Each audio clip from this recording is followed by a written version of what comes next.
और है जो यहाँ पे भी ये कॉलेज प्रोजेक्ट है हमारा कॉलेज जो है बहुत ही ज़्यादा पुराना तो नहीं है, लेकिन हाँ 2019 में हमारा कॉलेज स्टैब्लिश हुआ था। लेकिन इस कैंपस के अंदर जहाँ पे आप सब लोग अभी प्रेजेंट हैं, इस कैंपस के अंदर में हम लोग बहुत ही कम समय में आए हैं। यहाँ पे हम लोग सितंबर 2022 में ही इस कॉलेज के अंतर्गत आए हम लोग, और इसके बाद सारी एमिनिटीज सारी सुविधाएं हमारे यहाँ धीरे धीरे डेवलप हो रही हैं।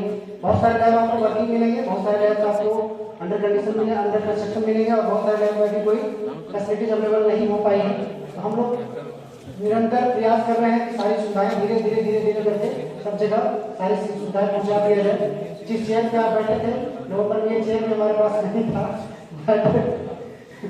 ये सुविधा हमको अभी जस्ट दिसंबर में ही मिला है, जिस कारण से हमारे पास इतना सुंदर और खूबसूरत ऑडिटोरियम हमारे पास अवेलेबल है। यहाँ पे कुछ बच्चे हमारे पास अभी साइंस डे के मौके पे भी आए थे आपके यहाँ स्कूल के,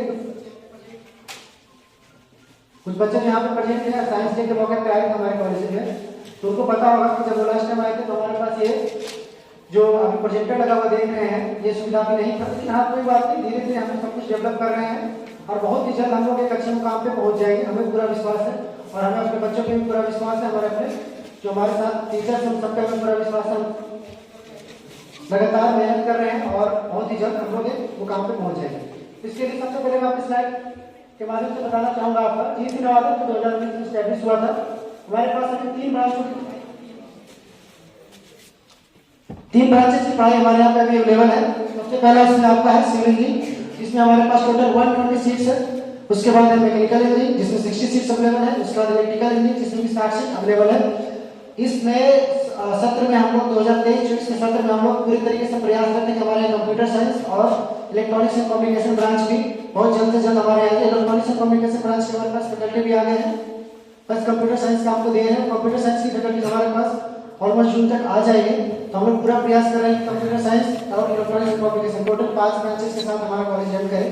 तो इससे पहले मैं आपको थोड़ा सा जो बच्चे हमारे पास ज्यादातर 9, 10 और 11, 12 बैकग्राउंड के आए हुए हैं, तो मैं सबसे पहले बताना चाहूंगा कि हमारा जो कॉलेज है इसमें नामांकन का प्रक्रिया क्या है। जैसे आप सब जैसे छात्रावास में आप लोग पढ़ रहे होंगे, SC छात्रावास में एक छोटा सा एग्जाम देकर के आए होंगे आप लोग, जहाँ तक मुझे पता है यही है ना प्रक्रिया। शायद आपके यहाँ भी एक एंट्रेंस एग्जाम आप लोगों ने दिया होगा, उस एग्जाम के तहत आपको उस छात्रावास में उस पर्टिकुलर स्कूल में आपको एडमिशन मिला होगा जहाँ पे आप लोग आगे की पढ़ाई कर रहे हैं। तो बस वही सिंपल सा प्रोसीजर हमारे यहाँ भी है।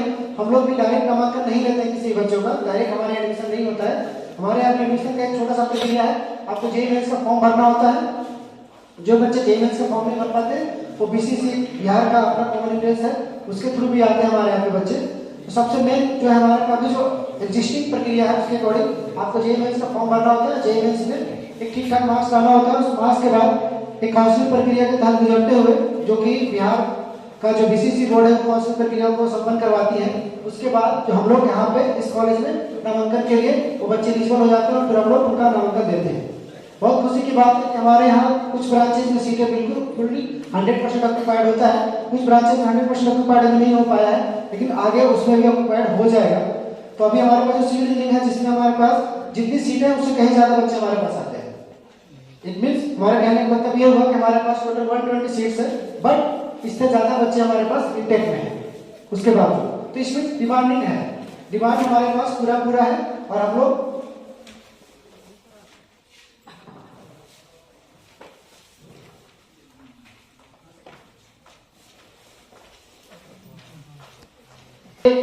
सारा प्रक्रिया आपको मैंने समझा दिया। ये किस प्रक्रिया के तहत हमारे यहाँ एडमिशन लेना होता है।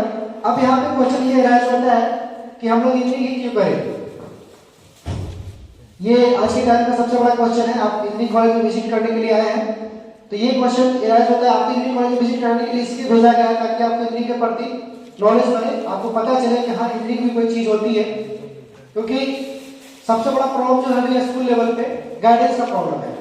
गाइडेंस मिल नहीं पाता है प्रॉपर टाइम पे सभी बच्चों को, तो उनको ये डिसाइड नहीं कर पाते कि आफ्टर 12th हम क्या करें, आफ्टर 12th के बाद हम क्या करें। ये बहुत बड़ा प्रॉब्लम है आज के टाइम में। तो देखिए आप करने को डॉक्टरी भी कर सकते हैं, आप CA भी बन सकते हैं, आप MBA भी कर सकते हैं, कुछ भी कर सकते हैं, कोई भी कोर्सेज कर सकते हैं, बट इंजीनियरिंग क्यों करें।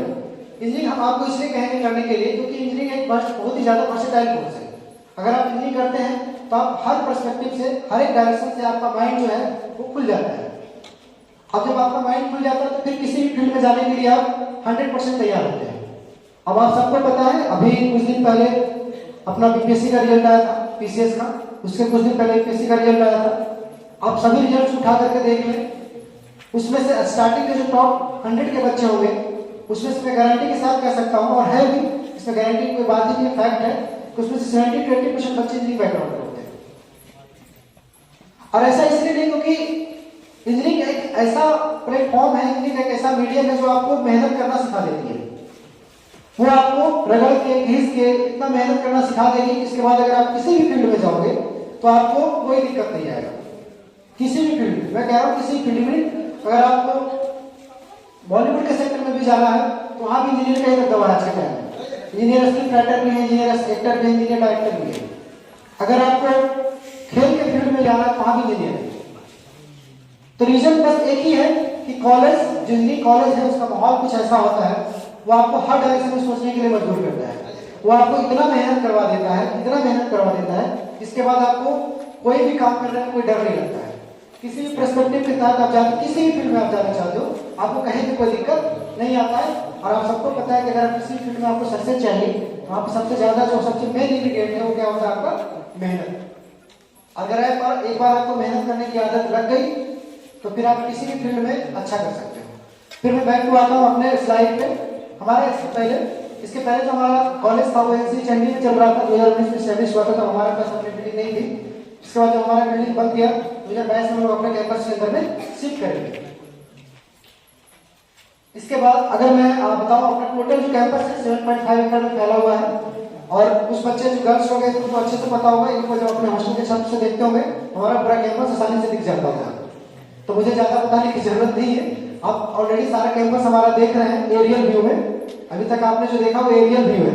एरियल व्यू कहने का मतलब ये होता है जब कोई चीज आप ऊपर से देख रहे होते हो, that is the aerial view. तो एरियल व्यू में आपने सबने हमारे कॉलेज को देख लिया है।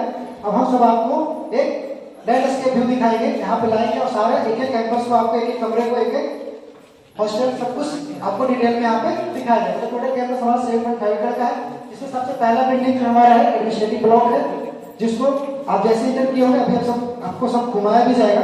तो सबसे पहला बिल्डिंग हमारा एडमिनिस्ट्रेटिव ब्लॉक है। उसके बाद हमारे पास प्रोफेसर क्वार्टर्स है। प्रोफेसर क्वार्टर में टोटल 22 फ्लैट्स हमारे पास अवेलेबल है, जिसमें से अलग अलग एसोसिएट प्रोफेसर, असिस्टेंट प्रोफेसर, सबके लिए अलग अलग प्रोफेसर के लिए क्वार्टर्स हमारे यहाँ पे डिसाइडेड है। इसमें कहने का मतलब ये हुआ कि हमारे पास बच्चों का दृश्य मिलते नहीं, साथ साथ हमारे यहाँ जो फैकल्टीज हैं, जो टीचर्स, उनके लिए रेसिडेंशियल फैसिलिटीज अवेलेबल है। तो एक बहुत ही अच्छा ऑटोनॉमस इन्वायरमेंट हमारे यहाँ पे बन जाता है। यहाँ पे